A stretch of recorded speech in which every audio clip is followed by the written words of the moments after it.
Yun guys, kumusta? Aalis ako ngayon kasi ipapa-upgrade ko ang aking scooter.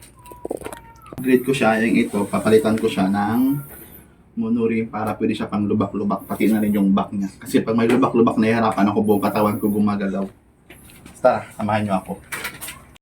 At dito nga guys, paglabas ko, napansin ko na sobrang tirik na ng araw. Paano mag-alas 12 na kasi nang matapos ako maglaba. Pero tara, samahan niyo pa rin ako para mapa-upgrade ko ang aking scooter.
At pagdating ko nga guys ng shop nila ay agad inimpisahan ni Kuya ang pag-aayos. Ayan, unahan nga pala yung una niyang tinanggal guys bago yung likod. Ayan nga pala yung shop nila sa mga gusto pong bumili ng scooter.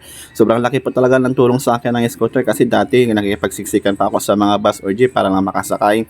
Tapos tuwing alis o papasok ako ng bahay, ang aga kong umalis para lang hindi ako maipit ng traffic. Pero ngayon, simula nung may scooter ako, sobrang laking tulong na sa akin kasi di ko na kailangang umalis pa ng maaga para lang makipagsiksikan sa traffic.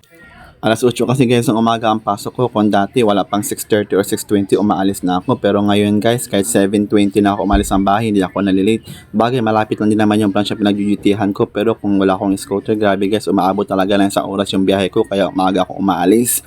Marami nga pala nagsasabi sa akin, ba't hindi daw ako kumuha ng motor? Kung gano'n nag-scooter lang daw ako. Sa totoo lang guys, gustong-gusto ko rin talagang kumuha ng motor. Kaso nga lang, iniisip ko yung parking lot. Wala kasing space dito sa bahay namin, kaya scooter na lang ang kinuha ko. Kasi pwede siyang ipasok sa loob ng bahay kasi natutupi-tupi siya. O dito nga pala guys, tapos na yung harapan, inaayos ni Kuya. At ang sunod naman ang tinitira ni Kuya ay yung likuran naman. Ay tinitira, inaayos nga pala. Kung nakapansin nyo guys, may pinicturean si ate. Bumili nga pala yun ng unit nila, yung electric bike, yung natutupi din. Yun din kasi ang gawing service ni Kuya kasi nga daw nahirapan na rin siyang bumiyahe. O yan nga pala guys, binutasan ni Kuya yung likuran para may kabit na rin yung monorim sa likod. Diyan nga pala guys, binutasan ni Kuya sa bandang unahan kasi pag sa hulihan, sobrang malayo na at saka mahaba na siya. At nung makabit na nga guys ni Kuya yung monorim sa bandang likuran, medyo nag-struggle pa nga siya kasi nga yung preno hindi magasya. Kaya ang ginawa ni Kuya, tinanggal niya ulit para lang mapagkasya niya. At buti na lang guys, nagawa ni Kuya ng paraan. Ayan na nga guys, patapos na siya. At ayun na nga guys, wala na akong maisip na sasabihin pa. Kaya tara, panoorin nyo na lang hanggang matapos.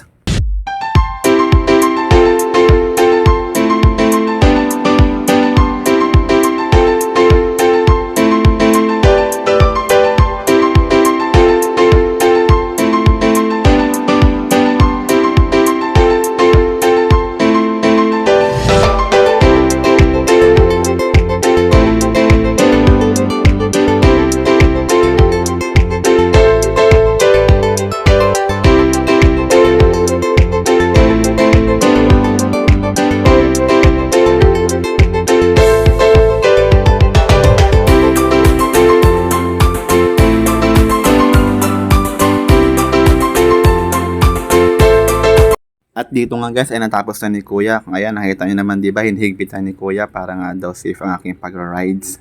At syempre, tatakpan din ni Kuya yung mga bilog-bilog dyan sa gilid para daw mas elegante tingnan. Ayan guys, tingnan nyo po ang final looks. Ayan diba, ang ganda niya na, hindi nakaganan dati. Hanggang dito na lang guys, maraming salamat sa inyong walang sawang panonood at pagsuporta. Hanggang sa muli, ingat po kayong lahat!